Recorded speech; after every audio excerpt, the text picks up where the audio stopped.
Yo, what's going on, guys? Crispy Flakes here. Welcome to Extra Crispy. For today's video, we got a video by Austin Sweat titled Ranking the Best Duo from Every NBA Team for this upcoming NBA season. We starts in like 4 or 5 days. I am so ready for it. Before we get going on this video, he did have like a minute-long sponsorship, so I don't want to like ignore that. It was Upside, and his code is Sweat. So if you use that application and use code SWEATMAN, you know, the man can get paid and everything, right? So let's get going on this. Number 30. Wait. I got to predict number 1 first. Depends how you look at best duo. I would say if you're talking about like talent, then there's a lot of great options out there. I think the best duo, which just works, man, is just so consistent. Chris Middleton, Giannis. I love them as a duo so much. Like, Giannis is the Shaq of this era, attacking the basket. Chris Middleton is the Kobe. Okay, well.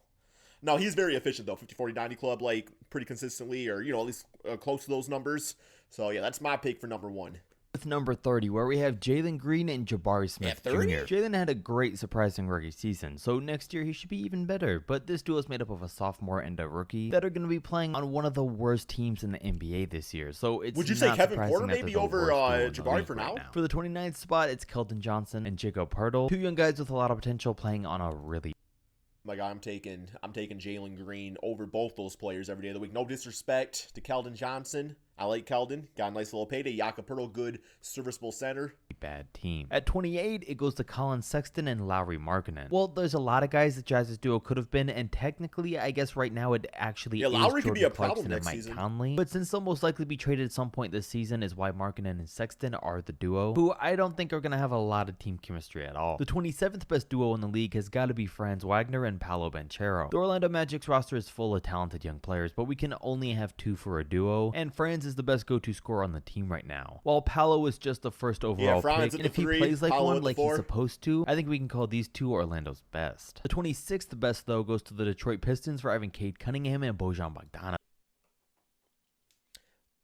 I still think it's Cade and Ivy. I don't know. I've been watching Cade all preseason and everything, and the kid looks ready to go. It's Cade. To me, it's Cade and Ivy. Listen, the Bogdanovic trade really threw everyone off, and no one would have expected this to be Detroit's duo. But now it is, and honestly, it's not a bad one. With Cade's playmaking and Bojan's scoring and defense, it could work out. At 25, it's easily Tyrese Halliburton and Miles Turner. Tyrese finished last year out extremely strong with the Pacers, and him and Miles are going to be even better together in their first full year. I could see them making some noise next year. The NBA's 24th best duo is one of my favorite underrated ones currently, which is Shai Gilgeous-Alexander and Ludwig Dort. With the way these guys complement each other with their offense and defense, I really hope we see them stay together for a long time. Yeah, Dort's pretty underrated. I considered Giddey for Dort's spot, but I just like the fit of himself and Shai slightly better. The 23rd spot's then taken by Domantas Sabonis and De'Aaron Fox. Listen, these guys are going to be a solid duo, and it's good to see the Kings making moves, but I just couldn't rank them any higher. Neither guy is a great shooter or great on defense. So when both members of a duo are only good offensively and play for the Kings, this is where they end up. For 22, we level up a bit with Bradley Beal and Kristaps Porzingis. That is, assuming Kristaps can play at least like 60 games, which he hasn't done since 2016. Man, I actually want the Wizards to be good, and I want to see Beal succeed. I think his game can work nicely with Kristaps, but maybe not the other way around. Because if Porzingis really didn't work out that well with a guy like Luka, I doubt him and Beal are going to be any better of a fit, which is why they only rank at 22. Number 21 then brings us the duo of RJ Barrett and Julius Randle. The duo should have been Kyrie Irving and Kevin Durant, even Zion Williamson and Donovan Mitchell. But no, they got these two. Listen, I love what these two bring to the table, but I don't necessarily think either of them is a star. Their games work great together and all, but they'd be a much better second and third option instead of a 1-2 punch, and I think that became very clear last year. Julius Randle just isn't a go-to guy, but their chemistry together did carry them to this ranking. At 20, the pairing's odd, but it's LaMelo Ball and Gordon Hayward. I say that because we all know the duo was Melo and Bridges, but we don't talk about I'll put Scary Terry over Gordon at this point. As a duo, but they're gonna have to start stepping up and playing like one. They are the 2 best players on the team though, so it should be easy. I say Terry Rozier over Gordon. This isn't a guard big man duo, but if they could be a quick 1-2 punch on offense, it could be a good one. Plus, who isn't excited to see year 3 LaMelo? The 19th best duo in the NBA is probably gonna be CJ McCollum and Zion Williamson. That's a good one. CJ was playing some of the best basketball during the second. Although Ingram and Zion, I still wonder if that, you know, as a duo, how that works, you know, if it's going to work long term. I think they're going to be fine. They'll be good. Would you all say CJ or Ingram, though? In half of last year. And now he's the veteran on that team. He was making plays and setting up his teammates. Or Ingram and helping out in McCollum. the locker room and scoring 24 points a game. Zion at if number you 3. combine that with Zion, it's exactly what he needs. I mean, I think he would have benefited from a point guard even more, but McCollum's a good second option to that. And if he can get it back up to averaging 27 points a game, this team might be scary. There's a lot of what ifs with Zion though, which is why I ranked the 18th duo slightly higher in Pascal Siakam and Fred VanVleet. Yes, Raptors hasn't been a great team recently. I'll say Pascal but these two Scotty have something next that sets season. them apart from every other duo in this video so far, and that's that they're both former NBA champions. And they played a huge part in winning that one too. So they have a level of exposure and experience. Y'all check out my Raptors Not rebound even by to mention Mitchell and how much I Crispy feel like Flakes. teams It was complement awesome. each other. And on top of I that, built like they're a only fantastic still getting team. better. The duo that maybe I'm most excited to see this year is number 17, and that's Anthony Edwards and Karl Anthony Towns. Yeah, listen, ooh, I that just just want to see how works. much better Oh, I love Edwards it. plays this year. And now with neither of them having to really worry about things on defense, it's gonna be that much better for them. I mean, they're gonna have to pick up the slack of Rudy big time on offense, but this may be Damn, the you best got thing that's elbowed in ever the happened mouth. to Towns. And if Their these guys can play shoulders. off each other how they're supposed to, this squad could be special. The newest duo in the NBA is the 16th best for the 2022 season, and that's Donovan Mitchell and Darius Garland. These two are clearly lacking on the defensive end, but offensively, I mean, for as great as Darius is, Mitchell really carries them. Yeah, to they got ranks some this length high in the because front of his court, too. They'll be leadership all right. and ability to lead his team to success. Now, if we were just talking about how good these two alone would do together, it wouldn't be all that great, but since they're going to have the defense of the rest of the Cavs roster with them, they really aren't going to have anything to worry about, and as a backcourt, they're going to be one of the better ones in the league. For number 15, this one could go one of two ways, but I think Damian Lillard and Jeremy Grant will do good things. I mean, Dame really couldn't have asked for a Yeah, I think it's nothing against Damian Lillard. I think Damian Lillard like warrants like it being high and everything, although I gotta see him return from injury.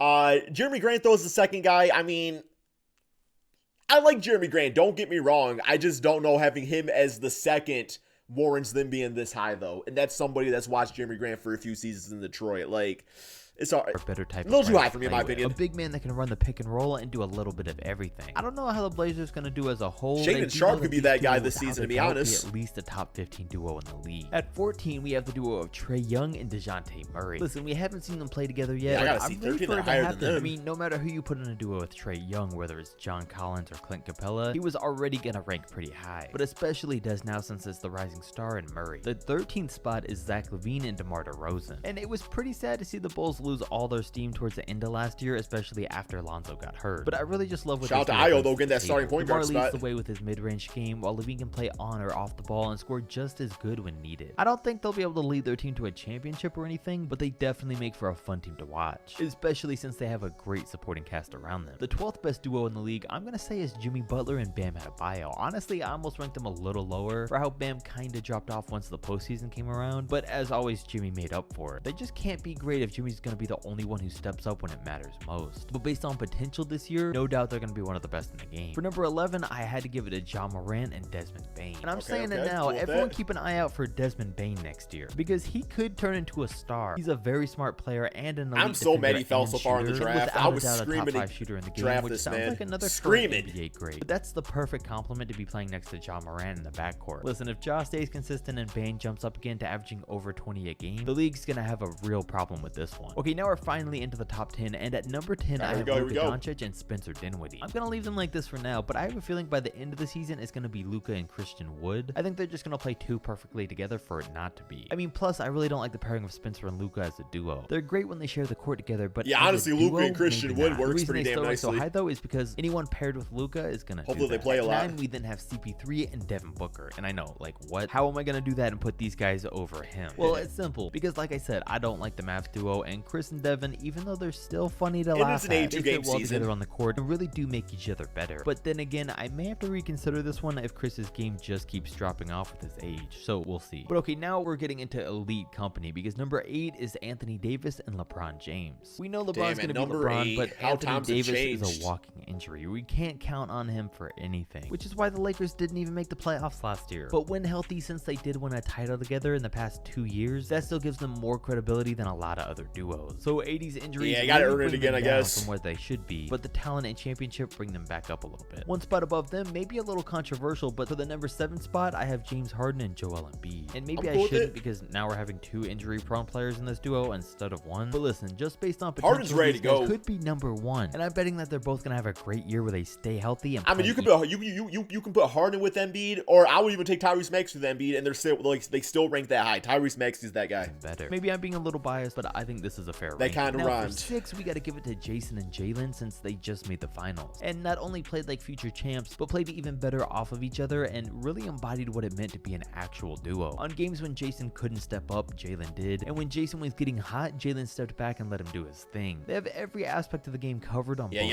Middleton ends. gotta be number And if one, it right? wasn't for Gotta the be whole number one. Udoka Gotta be number one. situation, I'd say these guys could be champions this year. Now for number 5, Oh, they some still people can are be, gonna I say think. that no way Kevin Durant and Kyrie Irving deserve to be ranked this high. But listen, I think Kyrie's fully back. And if that's true, then I think KD's bought back into the Brooklyn Nets. Not even to mention, for this to be a healthy duo That's that a top has 5 all the duo, potential no in the doubt. world, that isn't going to have to worry much about defense, I think it's more than fair to rank them inside the top 5. At 4, we have Steph Curry and Andrew Wiggins. Now, Steph and Draymond play more like a Damn. duo than anyone else on the Warriors, but with how limited Green is on offense, Y'all think he Wiggins just is the can't be a second part best of it. player on And the even though Warriors? Wiggins is sometimes not even a third option on offense, just to have him defensively and Steph offensively is what rates these guys so high. Both halves of the number 3 duo are going to be fully healthy and ready to play this year in Paul George and Kawhi Leonard. And that's why they get They're ranked gonna all be the way up at dangerous. 3. And I just feel like this has a chance to be a special year for the Clippers, with both So these do guys I. being in the middle of their prime. If the number 2 duo can stay healthy, I don't see what's stopping Jamal Murray and Nikola Ooh, Jokic we from got it winning right. NBA We got it right, my championship. friends. And that prediction is helped by the rest of the roster. But Yeah, I don't know if I got Jamal though next to Jokic for the second best duo.